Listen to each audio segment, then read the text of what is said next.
So part 1 के continuation में ये पार्ट 2 है स्नेह कल्पना का। आफ्टर सविता अवधि एंड मात्रा, यहाँ पे स्नेहपाक काल के बारे में बताया जाएगा। स्नेहपाक काल का अर्थ है कि हमें स्नेहपाक कितने दिनों तक करना है, मृदु अग्नि पर कितने दिनों तक उसे मृदु अग्नि देते रहना।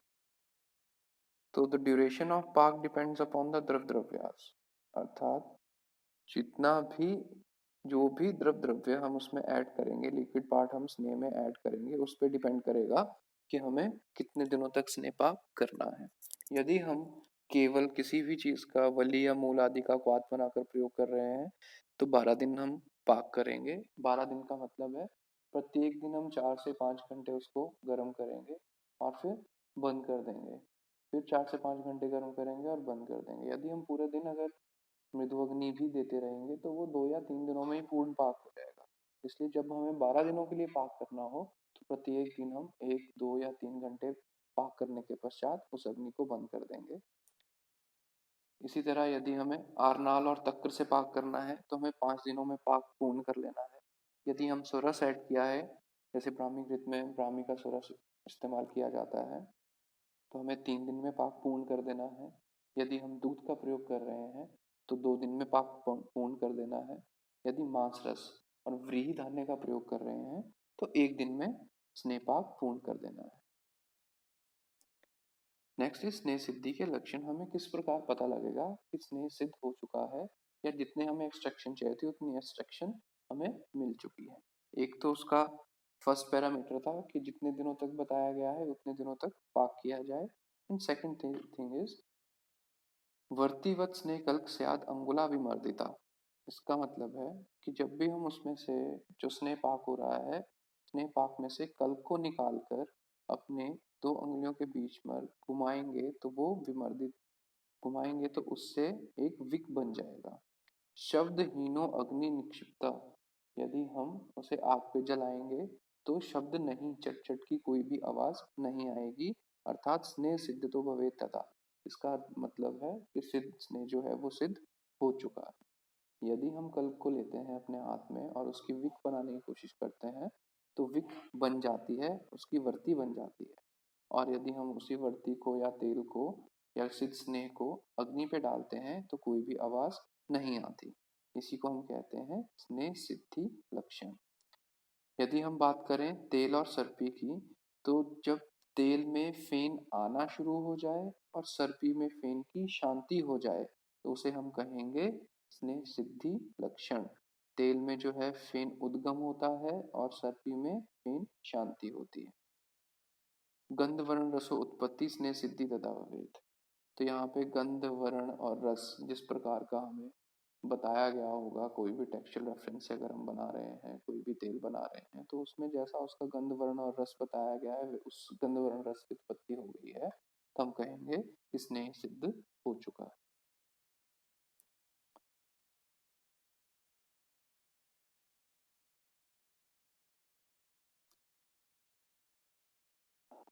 तो ये है कि तेल में फोम की अपीयरेंस क्यों होती है। जितने भी अनसैचुरेटेड फैट्स हैं वो सब डबल बॉन्ड होते हैं जिनकी ऑक्सीडेशन होती है। Generation of low fatty acids होता है जिसके कारण की फोम जनरेशन शुरू हो जाती है। जबकि इन केस ऑफ घृता सैचुरेटेड फैटी एसिड होते हैं जो कि सिंगल बॉन्ड होते हैं, उनकी हाइड्रोलिसिस होती है। जब हाइड्रोलिसिस होती है तो वाटर इवेपोरेट करता है और उससे इवेपोरेट जब कंप्लीशन हो जाती है तो फिर लास्ट में फेन शांति हो जाती है। नेक्स्ट इज स्नेह पाक। स्नेह पाक या प्रकार, पाक के प्रकार।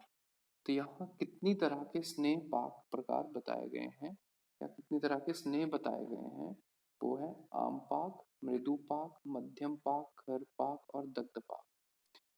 आम पाक का मतलब है कि अभी स्नेह पूर्णता पाक नहीं हुआ, उसमें जो जलयांश है वो काफी ज्यादा मात्रा में है और वो पाप को पूर्णता प्राप्त नहीं हुआ है। ऐसा अगर हम स्नेह प्रयोग करेंगे तो वह निवीर्य, उसमें कोई भी मेडिसिनल प्रॉपर्टी नहीं होगी और शरीर में जाकर या शरीर पर प्रयोग करने पर वो अग्नि मांद्य करेगा क्योंकि वो बहुत ही गुरु होता है। नेक्स्ट इज मृदु पाक। मृदु पाक वह पाक है जिसे कि हम नस्य कर्म के लिए प्रयोग करते हैं। मध्यम पाक वह पाक है जिसे कि हम सर्व कर्म के लिए प्रयोग करते हैं। खर पाक वह पाक है जिससे कि हम अभ्यंग के लिए प्रयोग करते हैं। और दग्ध पाक जिसमें कि हमने हर सीमा को क्रॉस कर दिया, उसको जला दिया है, तेल को हमने दग्ध मतलब जला देना, बर्न कर देना। उसमें जो हमारी मेडिकेमेंट्स आई थी उनको हमने हाई डिग्री पे ले जाकर ज़्यादा हीट देने के कारण हमें उन्हें जला दिया। ऐसा जो स्नेह है वो यदि कोई प्रयोग करे तो उससे दाह की उत्पत्ति होती है और किसी भी काम में वो नहीं आता।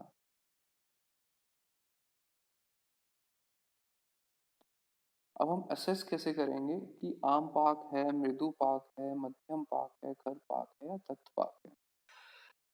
यदि जो वाटर क्वांटिटी है वो बहुत ज्यादा है तेल में तो हम उसे कहेंगे आम पाक। मृदु पाक कब कहेंगे? जब less quantity of moisture in कल्क, मतलब जो उसका कल्क है उसमें अभी भी मॉइस्चर बाकी रहेगा चाहे तेल में मॉइस्चर ना हो। जो घृत है या जो तेल है उसमें मॉइस्चर कंटेंट बहुत ही रिड्यूस हो जाता है, लेकिन कुछ मॉइस्चर कंटेंट जो है वो कल्क में अभी भी लास्ट में भी रहता है, तो उसे कहते हैं हम मृदु पाक।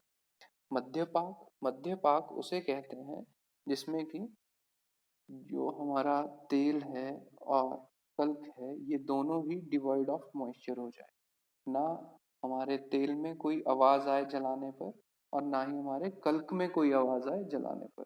मृदु पाक जब हम करेंगे तो कल्क को जब हम आग लगाएंगे तो उसमें थोड़ी आवाज आती है मॉइस्चर कंटेंट होने की वजह से, लेकिन मध्यम पाक में ना तो कल्क में कोई आवाज आएगी और ना ही हमारे तेल में कोई आवाज आएगी। इसमें जो वर्ती है, जो हम कल्क है उसकी अगर हम वर्ती बनाएंगे तो बिल्कुल स्मूथ वर्ती बनेगी और कड़छी को बिल्कुल भी कल्क टच नहीं करेगा, वो बिल्कुल हलवे की तरह उसे छोड़ देगा। लेकिन खर पाक में जब हम उसी कल्क की वर्ती बनाएंगे तो वो वर्ती तो बनेगी लेकिन वो रफ वर्ती बनेगी और टूट जाएगी। तो स्लाइटली रफ वर्ती बनती है और टूट जाती है, इसमें भी मॉइस्चर कंटेंट नहीं होता। मॉइस्चर कंटेंट तो मध्यम पाक में ही खत्म हो जाता है। दग्ध पाक, इसमें हमारा कल्प जो है बिल्कुल कठिन हो जाएगा, जैसे आप उसे हाथ में लेके विमर्दित करोगे आपके हाथ का रंग काला काला होने लगेगा, आपको लगेगा कि हमें कोयला जैसा कोई चीज उठाकर अपने हाथ पे रगड़ रहे हैं, तो वो है दग्ध पाक। तो इस प्रकार से आम पाक जिसमें कि अभी लिक्विड कंटेंट होता है, मृदु पाक जिसमें कि आपके स्नेह में मॉइस्चर कंटेंट ना के बराबर होगा और कल्प में बिल्कुल थोड़ा मॉइस्चर कंटेंट अभी भी लास्ट में भी प्रेजेंट रहेगा। मध्यम पाक में आपका तेल और मतलब स्नेह और कल्क दोनों ही डिवाइड ऑफ मॉइस्चर हो जाएंगे। खर पाक में जो आपका कल्क है थोड़ा रफ हो जाएगा, दग्ध पाक में जो कल्क है वो कठिन हो जाएगा। ये अलग अलग आचार्यों द्वारा पाक का प्रयोग बताया गया है। इसमें मृदु पाक चारंधर द्वारा बताया गया है नस्य में, मध्यम पाक सर्वकर्म में और खर पाक अभ्यंग के लिए। चरक ने भी मृदु को नस्य में बताया है, मध्यम पाक को पान और वस्ती के लिए बताया है, खर पाक को अभ्यंग के लिए बताया है। सुश्रुत ने मृदु पाक को पान के लिए, मध्यम पाक को नस्य और अभ्यंग के लिए, खर पाक को वस्ती एवं करण पूरण करने के लिए। तो याद रखिएगा करण पूरण जो है वो खर से बताया है सुश्रुत ने, वाग्भट ने मृदु बताया है नस्य, मध्यम बताया है पान और वस्ती के लिए, खर बताया है अभ्यंग के लिए। एट लास्ट आपको शारंगर का मेनली याद रहना चाहिए कि मृदु नस्य, मध्यम सर्वकर्म और खर अभ्यंग के। अगला पाक है आदित्य पाक। आदित्य कहते हैं सूरज को, तो जो भी पाक सूरज की गर्मी के द्वारा किया जाएगा उसे कहेंगे आदित्य पाक। इसका एग्जाम्पल है काशीस आदि घृत। इसमें करते क्या है, काशीस, निशा, मुस्ता आदि द्रव्यों को लेकर हम एक कर्ष की मात्रा में लेकर हम उसे पाउडर कर देते हैं, 30 पल ऑफ घृत लेते हैं और ताम्र पात्र में इन सब चीजों को मिक्स करके सनलाइट में 7 दिनों के लिए छोड़ देते हैं। तो इसके बाद जो कृत हमें मिलता है उसे कहते हैं आदित्य पाक द्वारा किया गया स्नेह पाक।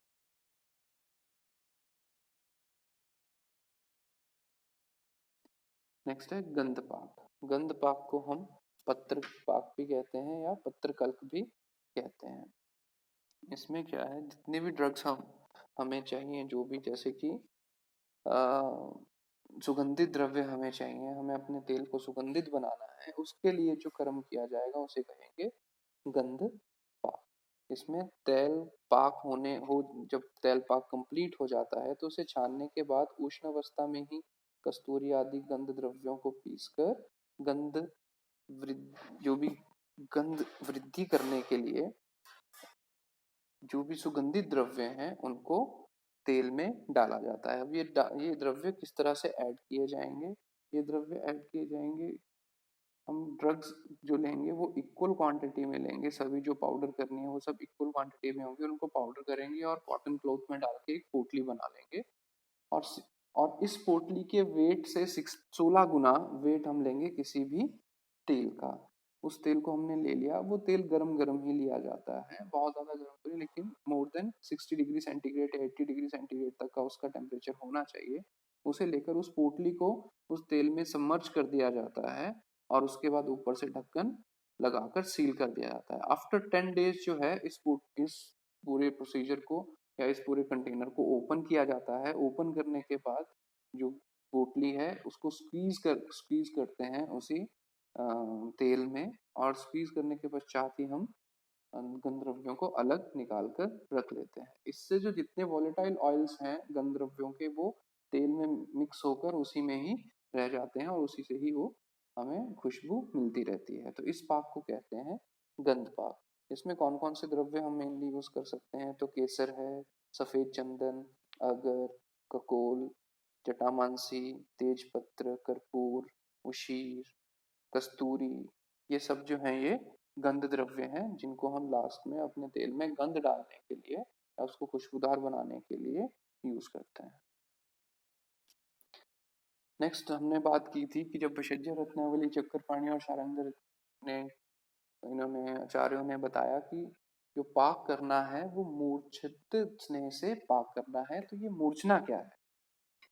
मूर्छना एक प्रोसीजर है जिसको कि स्नेह पाक क्रिया द्वारा ही किया जाता है। जैसे आपको पहले बताया कि 1:4:16 की रेशो है कल, स्नेह और जल की। इसी रेशो में द्रव्यों को लेकर एक पाक किया जाता है जिससे कि किसी भी घृत या तेल के आम दोष, दुर्गंध दोष को दूर करते हैं। ये एक ऐसा प्रोसीजर है जिसको करने के बाद कोई भी स्नेह या कोई भी तेल के जो दोष हैं वो रिमूव हो जाते हैं और उसकी अपनी गुणंतराधान करने की कैपेसिटी जो है वो बढ़ जाती है। तो हमने क्यों क्यों क्यों इसे यूज करते हैं? वो है दुर्गंध को, किसी भी जैसे कटु तेल का हम मूर्छना करेंगे तो उससे उसकी दुर्गंध जो है वो या आम दोष जो है वो हट जाता है, जो द्रव्य है वो वीर्यवान हो जाता है और उसका जो पाचन है या उसमें जो गुणंतराधान हमें आगे द्रव्यों से करना है वो क्रिया सौख्य हो जाती है। यहाँ एग्जाम्पल दिया गया है कृतमूर्छना का। देखिए इसमें रेशो सेम है 1:4:16।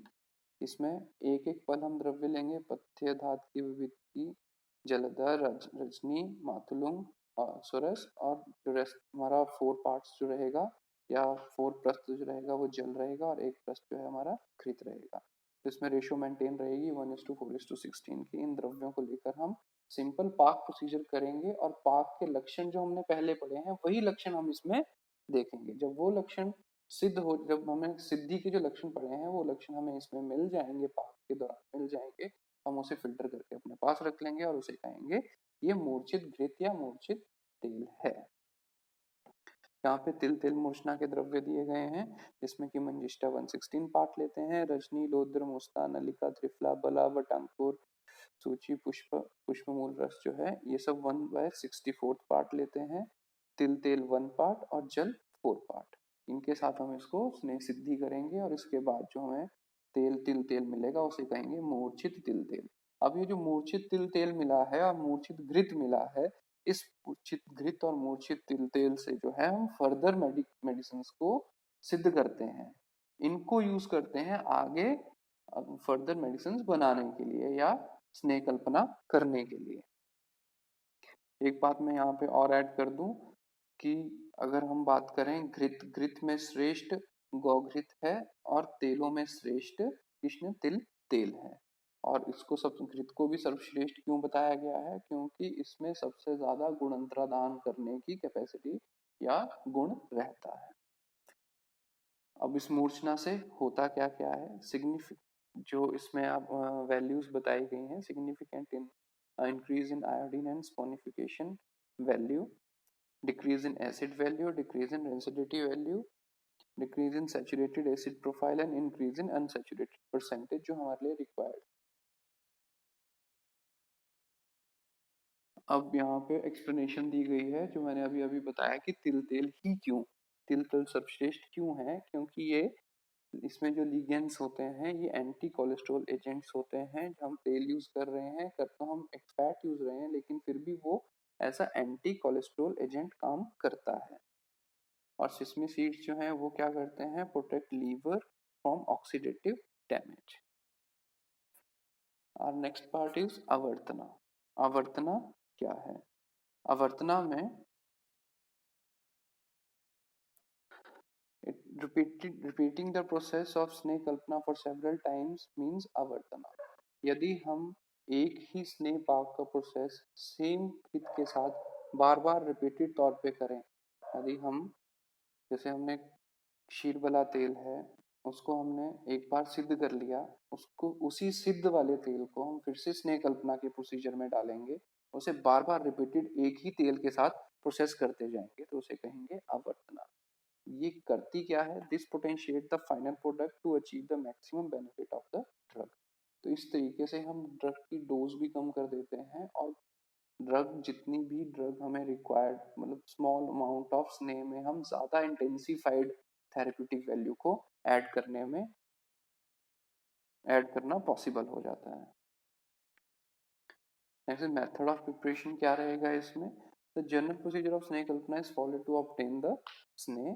उसको वही कल्प द्रव्यों को हम ऐड करेंगे सेकेंड टाइम, फिर हम उन्हीं कल्प द्रव्यों को और क्वाद द्रव्यों को ऐड करेंगे थर्ड टाइम। तो एक ही स्नेह जो बार बार पाक के अंदर जा रहा है उसको बार बार पाक करते रहेंगे, और हर एक बार जब हम उसका पाक करेंगे तो उसे कहेंगे 1 आवर्तना, 2 आवर्तना, 3 आवर्तना, 4 आवर्तना। इस तरीके से 101 आवर्तना तक हम ड्रग को प्रिपेयर करते हैं। इससे होता क्या है? Variation in consistency, colour and order of the product may be observed after each आवर्तना। हर एक आवर्तना के बाद जो है जो हमारा स्नेह है उसकी कंसिस्टेंसी, कलर और ऑर्डर चेंज हो जाता है।